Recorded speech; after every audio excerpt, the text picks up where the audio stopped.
Welcome to episode 27 of We Have Issues. I'm Anthony.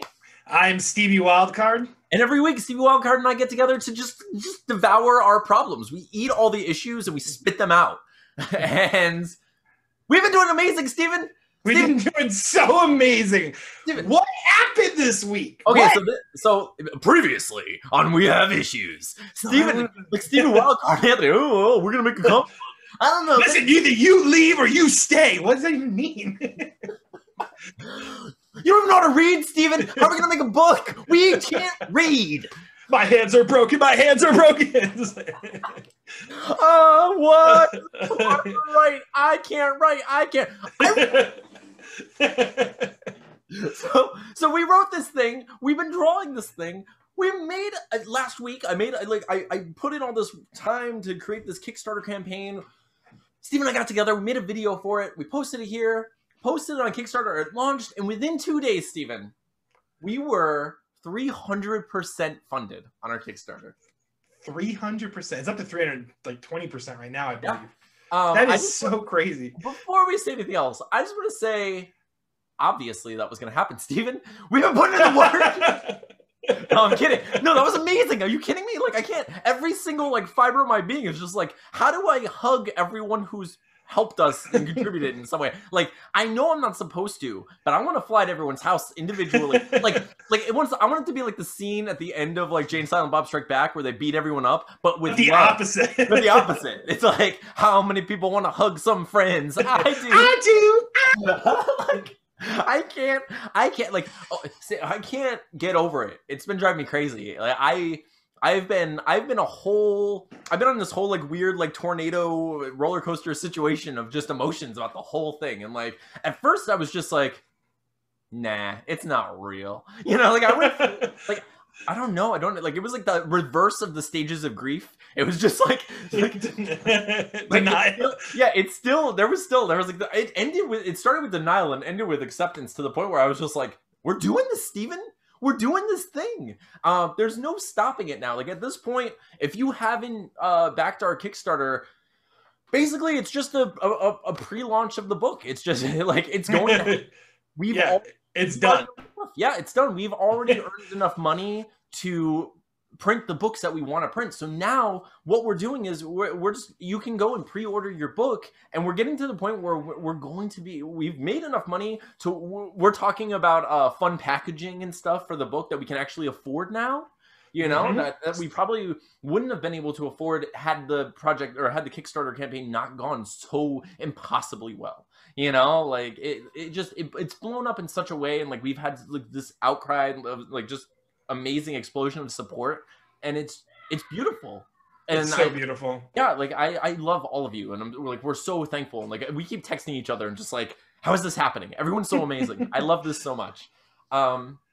So thank you all. And if you haven't supported us yet, I feel like you're not cool at this point. I only because so many people have been reaching out to us and sharing, even people who have basically flatlined with sociability as far as our podcast is concerned. People we know who haven't seemed to really support the podcast very much came out of the woodwork for this. They were just people I haven't spoken to in person in years have come out and just been you know what?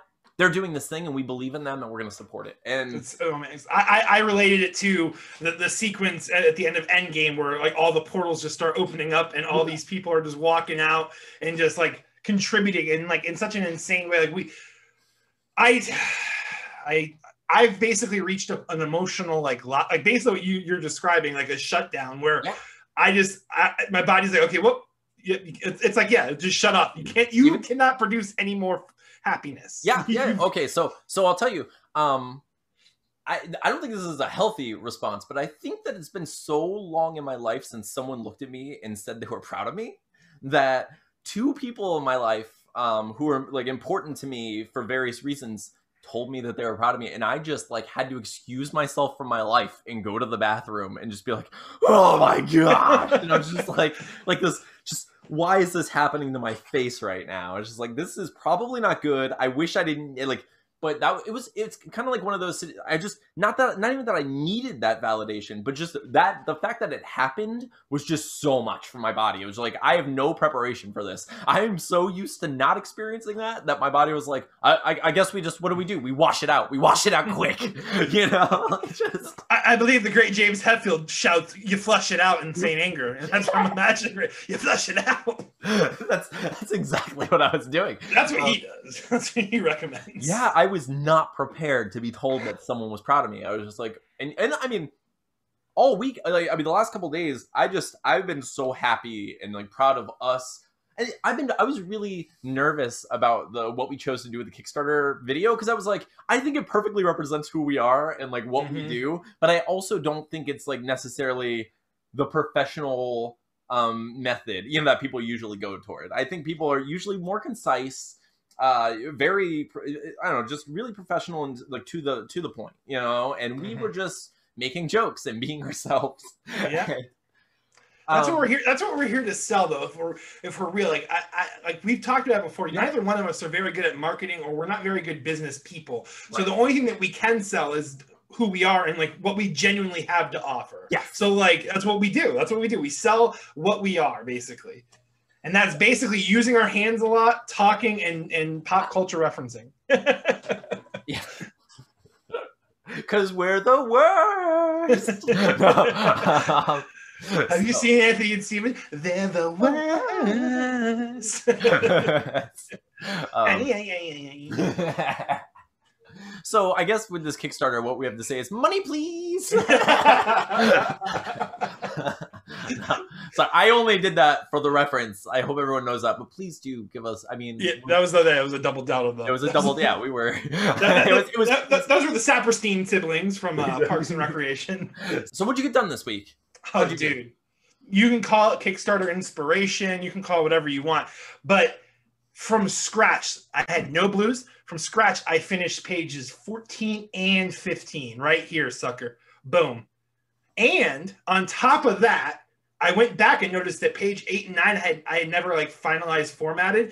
And I also noticed that I had adjusted the way Voldemort looks. So I basically just cleaned it up, and here's the reference pages to those 8 and 9. You'll see the side-by-side comparisons. But yeah, I got a lot done this week. For new listeners, people who might not have listened to all 6 previous episodes, Stevie Wildcard, Steve and I have always referred to my past relationship as me dating Voldemort, because it's she who should not be named. You know, she whose name should not be spoken. You know, so we just say Voldemort because it's fun, and why not? So when you see those pictures, they're not supposed to look like the Voldemort of other properties, you know, owned by other people. It's simply a common name at this point that someone named their daughter, and I happen to date her. So it has nothing to do with her nose. Her nose is just fine. It's strictly he who shall not be named, basically. Yeah. She who shall not be. Yeah. That's and the joke. fact that she could speak to snakes and didn't have a nose. That was also weird. To be fair, though, like super attractive to me. Like I was into it. We did a whole like role play about the Garden of Eden and all this. I was like, I put a leaf over it, and I was like, "Give me that apple," and she was like, "Yes." And like, yeah, it was. Yeah. We need to successfully launch more Kickstarters often, because we're pretty jolly today, aren't we? Steven, it was amazing. It's been such a good week. Like I did have that moment. Okay, I'll tell you. I was at work, and one of my coworkers started coughing near me, and I was like, "This is it." I was like, "This is the time." I was like, "You are you're the tsunami of monsters coming. Like you are just teeth and claws just gnashing, and like you're gonna get me. You're gonna get me. I can see it. Things are going too well. You're coughing in my general vicinity, and I don't really appreciate it right now because my life is going pretty good. Like I don't want to do anyway." So I did notice that like I was way more attuned. Because like we live in Florida. I'm used to people just kind of being savages and going out like, when they're sick, no matter what, pandemic or otherwise. Yeah. So I got to the point where I'm just like, I roll my eyes when I hear people coughing and stuff, and I'm like, oh God, I wish they'd go home, whatever. This time though, I noticed I was just like, oh no, you're gonna take me down. I was like, I have more to live for now. Stop it. Well, that's what I'm telling you, man. That's like, so my little brief history of the Todd over here. My life has literally been a series of my family succeeding and then a horrible thing. we're just pressing reset. Reset has been pressed in my life so many times that like right now I'm feeling like it's at that peak. It's ready for that reset again. Oh, so I feel you on that. I understand that like fear, like that reset's coming. But you know what? Maybe we've had enough resets. Yeah, I think like that's just, we both have like conditioned that insecurity where it's like our weakness. It's like our Achilles heel. It's like the weakness that we have. Speaking of Achilles heel, can we just for 1 second? Wait. Okay, so I thought about this earlier in the week where I was like, look, things get lost in translation. Things get messed up, you know? What if Achilles' weakness was heels because he had a foot fetish? And imagine having a foot fetish and not even liking the right part of the foot, though. Right? I mean, okay. Wait. Actually, I don't have a foot fetish. Right. I could be speaking clearly out of line. It could be all about the heels. I'll tell you. No. Okay, so I learned on Harmontown, one of my favorite podcasts of all time. Dan Harmon's very open and outspoken about his like predilection for feet. You know, like his yeah. So he enjoys the feet, the foot, very much so. But I learned that there's something called like there's dangling where like. There's like the fetish of letting a shoe dangle on the toe so you can see like the heel, and then there's popping where like it's a certain way that they pop their heel out of a foot. I learned all this on Harmontown. Wow, I didn't know it went that deep. I didn't either. I was just thought it was like some weird like like faulty like I don't know, just like silly connection where it's like an association was made, and I was like, I don't know. There was this one time where I was already in like thinking about sex, and someone's feet came into play, and there it was. Now I'm Achilles, and I have a thirst. You know? Like I'm the only cure. More heel. So I was thinking about that, and then like, dude, it just like brought me down this rabbit hole of like Greek mythology and how weird it is. And I was like, dude, do you know about Kronos? So like there's a whole story of like there was chaos and nothing. There's nothing in chaos in Gaia, and then Gaia birthed 2 children, which birthed more children. Eventually, Kronos is born, right? So Kronos is born, and he ends up like killing his father and taking the throne. He's just like, I'm gonna be the main god now. Like I am God. Everyone else, like, stop it, you know? So he's like, I took over the throne. So what happens is he starts having children, but then he starts realizing like, wait, they're probably going to do to me what I did to my father.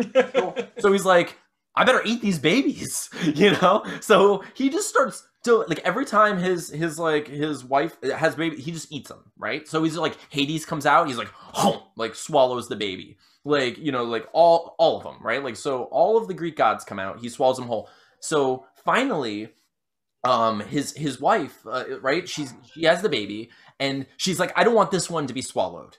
So she wraps a bunch of rocks in the baby's blanket and like frees the baby. That baby was Zeus. So Kronos swallows a bunch of rocks. He's like, delicious baby, you know? And meanwhile, Zeus grows up elsewhere, and he's like, I know that Kronos is my father, and I know he wanted to eat me just like my brothers and sisters. And you know, so anyway, so dude, this is a story of Zeus, and I never known. I didn't know Zeus had a Hercules story, basically. Dude, it's amazing. So Zeus is like, he grows up as this man who's just like longing to like get revenge on his father and take over the throne. You know, like, so Kronos is none the wiser. He's just like going about his day, like eating more babies and stuff, and you know, just like he's like, no one's coming after me. I've eaten all the babies, you know? So finally, Zeus gets a job as a servant for Kronos. And he makes this poison to make Kronos vomit. So he like secretly poisons Kronos. Kronos just bends over and is just like vomiting. So a pile of rocks comes out, followed by adult versions of all of the gods in the pantheon. That's crazy. So Steven, what I didn't realize is like, okay. So he ate them all as babies. They grew up in their dad's stomach. Like, they were in there the whole time, Steven. They were just like, they grew up in their dad. Okay. Like how my mom's dad. but it was like the belly of the whale. Like it was like you know how Geppetto just kind of got used to living in Monstro or whatever. Like he's just like, I live in a whale now. This is my life, Pinocchio. Like so it was just I was thinking about that. I was like, so he throws up Hades, and he throws up, you know, like Hermes and like all these like, you know, Ares and like all these gods and stuff. You think there was a god who was just like, I don't want to go out there. You know, it's just like, Whoa. Whoa. A lot of drama out there. I'm going to be the god of my dad's spleen. Like, Yeah. I'm real good in here. It's just Spleenitis down here. Just, oh my God. It was so weird. Or it's just like there had to be some guy who was like, no, you guys go. I'm going to stay. We would literally be those guys. You would be. I would be like, do we have to? Oh, no, like, thanks. Listen, man, life has already been pretty horrible. We were babies and we were swallowed. This, you know what? I've gotten used to this. I'm just going to do this. We would just be kind of drawing like cave paintings. Like, we're drawing comics on his wrist. You know, like, what are we going to do? But how could any of them ever be angry at Zeus? I mean, I know Zeus does a lot of crazy stuff later. But Zeus literally is responsible for them being able to be. Okay, so the only excuse that I can come up with is they all liked living in Kronos, right? Like, they all enjoyed the comfort of just like whatever his digestion, like whatever that weird like sound, the must have just lulled them to sleep or something. I don't like. They must have been frustrated. Like, it was like Buffy at the end of like what season when they bring her back and you find out she was in heaven, where it was like, man. So it's like, I've been in hell. Yeah. Oh, so it must have been something where they all resent him secretly because Kronos' belly was just the place to be, you know. So Anthony, I propose that if this comic is successful, like super successful to the point where we're millionaires, like we've talked about, after buying the ostriches, I say we take some more funding and pay the female vocalist that sang all the in-between songs in Hercules to sing the story of Kronos. And then along came Zeus in bed in prison. I want to hear it in that format. I want to eat popcorn while it's happening. I want to hear everything. I'd like to hear our story in that form. If we can get like a Greek chorus, like a chorus of like those women to sing about us and our triumphant just pulling ourselves from the dirt and like, you know, flowering in such a way, and we pulled our heads from the sand and threw our beaks in the air and said, we are ostriches. We're majestic, the most majestic flightless birds you've ever seen. So dude, it's been such a week. How is Tina handling it? Is she excited for you? Oh yeah, Tina's just been like, I think at one point during the first day, she had sent me like, she's like, I'm just in tears. Like, this is insane. Like, you guys are already over 100%. Like, and like, it was like, I just wasn't expecting it to blow up as much as it did. And it like, I mean, a lot, and it's crazy. What's the crazier part is it's like 45 backers, I think, at this point. And that's crazy. It means like everyone that's contributed just believes and and like has contributed so much. I've shared like some of the backer stuff with you and who has been, you know, supportive, or like who's been backing what they've been doing. Steven, someone bought the anniversary gift that we remember the anniversary gift. I can't believe my joke made it this far. Steven, I don't even know what episode that was. Years ago in this podcast, previously on this podcast, I found an old draft of an anniversary gift that I made for Voldemort. It was the first draft. I had to print, I had to make sure I printed it and make everything right. It's just a novella about our relationship, complete with a bunch of random goofy poems in the back and stuff. So I brought it up on the podcast. Steven was like, we should make that a Kickstarter reward. And I was like, no one's going to want that. Guess what, guys? Someone got it for it was like the first thing backed, dude. It was one of the first things backed. It was so fast. You know what that tells me? It tells me that I am actually a marketing genius, and that we should. I think Steven's a marketing genius. I think Steven manipulated me into making this podcast without me knowing. No, I do. I think it's amazing. Like, all the people who have backed us, several people have backed us some people have backed us with no reward, which is like phenomenal to me, because it just means people believe in us. Like, and what it suggests to me is people believe in us and they just want us to make the book, and maybe they'll buy it later. You know, that's what I'm hoping. Mm-hmm. I really do want to get the book in as many hands as possible, but I realized that most people who didn't want a physical reward at least got the digital copy of the book, which I think is pretty cool. So it's going to be so much fun. I can't wait. I can't wait to make this book. I actually have been talking to someone Zoe about being the female vocalist on the album. So I think if we get enough money, we'll be able to actually afford to pay her something, you know, for her parts, and that would be nice. I talked to her about that in private, and it's, you know, it seems like it's going well so far. We'll see, you know. If not, it doesn't matter. We'll figure something out. But I do think that a few of the songs are going to require female parts. So. And I'm so, because like I know Craig, like, I mean, he'll help us with the mix for sure, dude. He's so well versed, man. I'm excited. I'm excited to do the music part, but like I said, I keep focusing on the art. But the art, man, I'm starting to really get a swing for it. So I think we're gonna get through this. I think I'll have the art done like way before. At the very latest, I think we should finish by at the end of August. If we can finish the whole book by the end of August, we'll have so much time to like package and actually. I think it'll be before that, though. I really do. I hope so, but like you know how I am. I like to just plan. Like that's why I gave us till November to deliver the book, because I know we'll be done before, but I want to give us like plenty of room just in case, because we never know. Like obviously we keep ourselves accountable here, but like things can happen, you know. And I want and that's my favorite thing about doing this podcast and like having the Kickstarter running so early. The reason we did that is so people recognize like we are continuing to do the work, you know, and they can watch it. So like they see that we're accountable. They don't like, because I personally have backed a lot of Kickstarters. Still, like I have Kickstarters where I feel like where's my book, man? Where's my book? You know, and it's been like years, you know, like I backed a Kickstarter where it was like 2 years ago and I'm still waiting for my book and I just want something, and they don't update. They update like every 4 months or something. I'm like, it's not helpful. Like it sucks, because like sometimes you back something that you believe in and then you get burned and it feels like a bad relationship, you know, because especially since it's like you're ghosted, you know, like we get the wrong kind of Swayze'd, you know, like I'm over here like spinning the clay and just nothing's there. No one's behind me. Like I'm not even forming. I don't know what I'm forming here. I'm over there fighting a guy, and his throat is perfectly intact still. Like he's just sitting there, still swallowing perfectly fine. And I just don't understand why it's happening. I love just like the anti-sways. People having throats is an anti-Swayze move. Anti-Swayze move all the way. That is not the Swayze Wazy. Dude, Swayze is a good rap name. It really is. It really is. I think it becomes our hip hop name. Swayze. It has to be Swayze, right? If it hasn't already been taken, like it's such a genius name, it has to be taken. I'm sure it is. I'm sure it's like it's probably taken by like 3 people. It's like Lil Sways, like Big Swayze, then it's like Sway with a Z at the end, like just Sway Z. What else have you been up to this week? Is there anything you want to talk about? Samuel is freaking growing so fast. He's definitely here's a picture of Grandpa Sam. Grandpa Sammy's.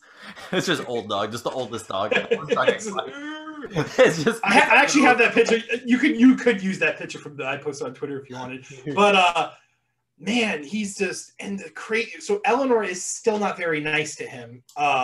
She's not horrible to him, but she snaps at him, and if he comes near her closet, I mean that's no good. But man, he does not back down. Like he's so stubborn. Yeah. He does a little puppy bark, and he's just. But he's doing great, dude. Potty trained already. I mean, he's awesome. We're just gotta work on the. Yeah, we're just working on the biting because he's a puppy. So he's a nipper. Yeah, he and now mine's crying. It happens. So Chase, Chase has been doing this thing, and Tina and I were just getting a real kick out of it. But like when she gets upset, man, she just goes. It's like Forrest Gump. Like, Tina and I just can't even take it serious. Like we were laughing about it, and as we're laughing about it, Chase got upset. She goes, "Oh no!" Like stuff like that is so weird because it's like there's no great response, right? Like there's nothing you can really do that's gonna fix it. Like I think like the more you respond to it in like oh, what are we gonna do, and like make it more of an issue, it like conditions them to do those things more, you know. So it's like if you hopefully at least if you're not taking it too seriously, because you know all her needs are met, for sure. fine. You know, she's just throwing a tantrum, and like, how do you shake her out of it? And you know, but like, that's so funny. I just, oh, dude, the Forrest Gump sound, man. Like, Oh, dude, it's so good. and like, she made the sound again. Just to clarify, she wasn't making the sound because she thought we were making fun of her. Yeah. We were just laughing about it because we like kind of like whispered about it. And then like, as she's getting upset because she can't get in the car, she goes, and it was just like too much for us to handle. Like, we couldn't do it. We couldn't take it. I did come up with a pitches get stitches this week. Pitches get Stitches. Pitches get stitches. So I was at work. I was at work, and I was just like walking around. Steven, I thought of this idea about like, I was thinking about Liam Neeson for some reason.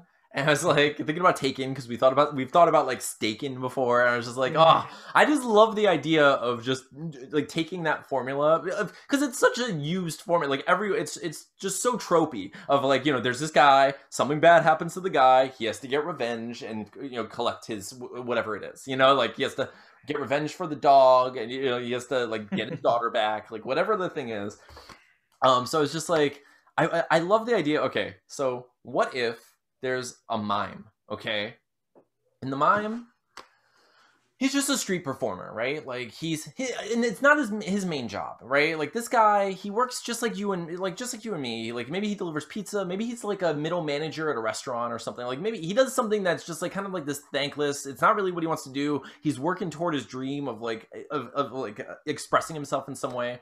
He goes in the street corner and he has this like really interesting like mime performance, right? He's not getting a lot of attention, so he's like, look, I don't know what to do. Maybe it's the way I'm dressed. Maybe I'm too like stereotypical. Maybe I'm just like fading into the background. Like I'm literally silent. Maybe people also can't see me, you know? So he's like, I'm gonna go to like a costume shop. I'm gonna find like a new situation. So he goes to this costume shop and he finds this old briefcase, and in the briefcase there are these gloves, and they're just like this pristine looking beautiful white gloves, like just like they have like a shimmer to them, where it's like he feels like an attraction to them already. It's just like, this is magic. He's like, it looks like I am a character, you know? It's like he puts them on and he just starts like doing his thing, and when he does it, he realizes that his constructs become real. They're invisible, but they're real. So when he makes a box, you can't get through that box until he makes a doorknob, and he can open it. When he makes a lasso, it's invisible, but he can whip you in the face or catch you with it and pull you. You know, he can do all the things. If he wants to make a bike that has rotors on it and fly by riding a flying bike, he can do it. He just has to simply mime it, and it happens. He is basically a mime Green Lantern. I was gonna say he's the world's most boring Green Lantern because we can't see anything. Because we can't see any of it, right? So what happens is he realizes when he puts on the gloves, he also can't speak. Oh wow! So he takes on the full like. Yes, so he is a true mime. He can't speak. He puts on these gloves, so he takes them off. He's just like, that's more power than I could ever have imagined. Like, this is amazing. You know, like after a couple performances with these amazing gloves, you know, like he's the talk of the town. You know, so he gets home, his house is disheveled. Like the stuff is thrown and everything is a mess. His family's gone. His wife's gone. His daughter's gone. He's looking around, and there's just a note, and it's just like basically written in crayon, just give us the gloves or they die. And it's just, there's an address, and he doesn't know who did it. He doesn't know why, but he puts the gloves on, and he just has to go to that address. And when he gets there, he realizes that the rest of it is basically him taking on this like crazy syndicate of clowns who want to take the gloves for nefarious purposes. so they're after the gloves because they're like, he's too powerful, he's taking all of our business. So meanwhile, he realizes that some of the clowns have shoes or noses or different objects that have similar properties as his gloves. So I was like thinking that, like, what about clown shoes? Yep, So as he goes, he realizes that he just has one magical item in a whole pantheon of magical items that have existed for forever. So almost like Doctor Strange, how he chose the cape to represent what that. Yeah, exactly. So anyway, so I was thinking about that at work, and I was just like, this is a real idea. And then he's going to go and he's going to be like super awesome and he's going to kick all their asses and it's going to be amazing. And it's going to be called Silent But Deadly. Steven, it was the longest walk for the shortest fart joke. Like, oh man, you punish our poor fan base. I'm sorry. It's such a dumb fart joke. But Steven, it's actually a cool idea, right? Like, you know what I've noticed is a lot of our best ideas are 3-word titles. Like Come What May, Play It Again, Silent But Deadly. Right up there with the greats. That's true. That's true. I don't know what that has to say about Deathless, but I think that it's gonna be a smash hit, and we'll see. Death It Again? Nah. Death It Again. Death It But Deadly. Wait, no, what? Scavengers Deathless Absentees. What? What death? Bears beat Battlestar Galactica. Anyway, so fart jokes aside, what are you gonna do next, Steven? What are we doing next week? Aiming for 2 more pages, good sir. Awesome. I'm going to try. Like, my plan is to color, like, to flat at least 1 page, and I'm gonna write the lyrics to the first song. Awesome. Yeah. So I'm gonna flat 1 page, write the lyrics to 1 song, and meet you back here. And Steven, I'm also going to try to not annoy everyone to death with selling our Kickstarter. It's really hard to not just keep. Well, we're just so excited now that we don't even know what, you know. I don't know what to do, Steven. Dude, I literally logged into World of Warcraft and just in general chat, I'm just like, I know you guys are probably just going to razz me, or I know you don't care at all, but my Kickstarter campaign's at like 300% funding, and I'm just insanely happy. I don't know who to tell. And like this one guy was like, well, what is it? You've already told us now. And I was like, I really didn't come here to push it, but here's the link. Blah, blah, blah. That's so awesome. But like people were like whispering me like, oh, that's awesome. I was like, yeah, man. Like, I was just so excited. I was like, I just gotta tell somebody. Yeah, well, totally, dude. And like, it's weird because you have to kind of explain what Kickstarter is to some people, you know? Because I'm like, no, it's not just like donations. They're literally buying the book. They're investing in the thing that we're doing because they believe in us, and it's really neat. And you know, like, it makes it so special to me that they're just like, I want that book. It sounds cool. If you're watching this and listening to this, check out the links below. You can find us on twitter.com/wehaveissuespod. You'll find the Kickstarter link there. You can also find it at facebook.com/group/wehaveissuespodcast. We're posting a Kickstarter everywhere we can. It's going to be live for another 20 or so days after this. It's more than that. Crazy. It's going to be like 24 days after this. It's still going, and we're already past 300%. We thought we were literally be biting our nails like to the last day and see like, you know. We really did. I truly, like, I'll tell you, at the last second, like, I started thinking maybe I should only ask for like a couple $100 because I don't know. Like, I truly don't know, and I'm nervous about it. I want to be able to get enough money to print these comics so we can go do conventions, or we can go to like different art shows. We can go to like. I want to be able to put the books like in people's hands in person if I can, whenever we can, whenever we're like. Whenever we have that like opportunity, and this is all over, because it will be, and it'll happen, and I want to put that book in people's hands, and I'm so excited for it. And now we can do it. Like, we know that we've earned enough support so we can actually print these books. And now, if you're listening to this now and you go and you want to back our comic, it just means that you get the book, you get the music, you get the stickers and the t-shirts or whatever you want. There are a bunch of add-ons. There are a bunch of fun stuff. You can do like an interview with us for some like not too much money. It was like I think it was like $40 if people are interested in like talking to us via Zoom for a half an hour for like 40. Like, just because we'll do it. Like, why would we not do it? Like, if you want to talk to us, you want to interview us, we would love to be on other people's podcasts. Also, we're trying to figure out a way to manage all of our time. We're obviously very busy working on this, and we're trying really hard to get it done. We're gonna have more available time soon. Like, I imagine, like, once we get like through like the bulk of the art, then I mean, I think we're probably underestimating the lettering. Like, I think we're gonna end up wanting to make the lettering just as pretty as the art. So I think we're underestimating that process. But other than that, I mean, we really are gonna hit this like sweet spot soon. Yep. I really do. Where it's not as much work on the comic, you know, and oh no, it's like. I mean, I think right now it's just like the explosion of everything like, combined with knowing that people are now wanting it, you know? So it's like we're cooks in the kitchen and we're like, oh crap, the soup is hot. It's delicious, but it's not ready. It needs more. Oh gosh. And like, you know, like the dinner rush is coming. The dinner rush is coming, man. I feel like I'm Linguini and you're just like the you know, you're, what is it, Remy on my head. And you're just like, you know, like we're the heaviest rat. We're working together. So, oh, man. But no, I love this. I'm so happy with the way things are going, dude. So this week I'm gonna color 1 page. I'm gonna get the song done. You're gonna do how many pages? 2. Aiming for 2. All right. I might surprise you again because I only thought I was gonna get 1 this week, but I'm just like, nah, I'm gonna push through. Get like basically 4 you did finalized. Amazing. I'm so happy. I'm so thankful. Thank you all for listening. Thank you for watching this. Thank you for supporting us and being here. And Steven, I love you. This is amazing. I love you too, Anthony. This is incredible. And this is just the beginning. That's the crazy part. Is this is really just the beginning. Because as much as we both love Play It Again, like, man, definitely. No, it was. This is supposed to just be like our, hey, dude, let's do something small to get back into comics and like try to like actually do something and get it done.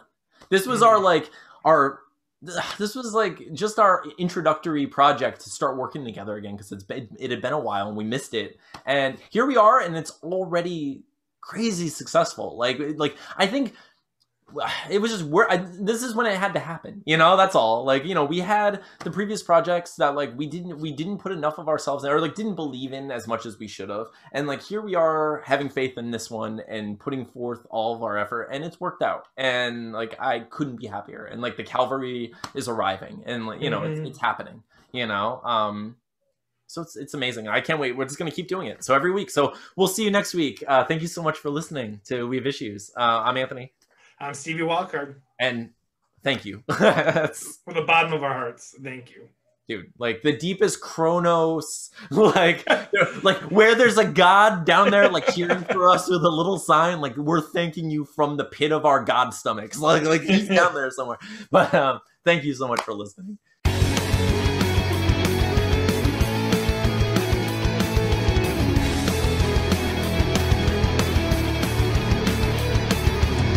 Hello, my name is Guillermo del Toro. I am here to talk about the movies I'm going to make. I make many movies. The next movie I'm going to make is going to be called Play It Again. I might think of a different title. I don't know how I feel about that one. I've never been very interested in Casablanca. I feel like there weren't as many monsters as there should have been in the movie. I mean, I suppose Humphrey Bogart is a bit of a monster throughout a lot of the movie until it comes to the end of the movie, and then he becomes her friend. Spoiler alert. But my next movie, I'm going to work on it. The movie is based on a graphic novel. I feel like my Guillermo del Toro voice is very close to my Oh, hello! It is I, Strong Bad. Oh. Hi guys, it's me, Kermit the Frog here. I'm just here to talk about a graphic novel called. It's a graphic novel called Play It Again. Oh boy, I'm not in it due to copyright situations. However, in spirit, I'm always right around this area here. Even though you can't see me, it's yeah, I have my hand up this guy, and I'm doing the voice. And, I mean, don't worry about that thing I just said. It wasn't creepy. Oh, boy. Oh, no! It's like a... Oh, Deborah! Oh!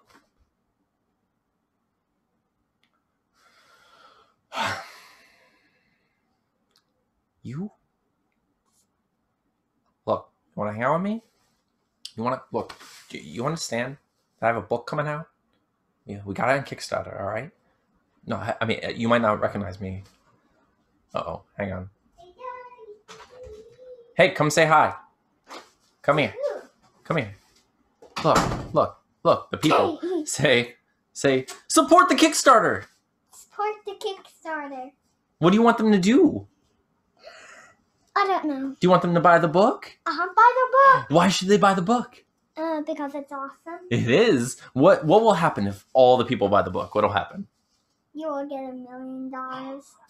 And what happens if we get $1 million? My dad won't have to go to work for the rest of the day for life. And what'll happen? you won't have to go to work. So what will we get to do? All the stuff, every day, everything. What will every day become? The Super Atlas and Daddy. No, what about the Infinite Atlas and Daddy The Day? Infinite Atlas and Daddy Day. That's what we're aiming for. So, do you want to disappoint this adorable, amazing little boy?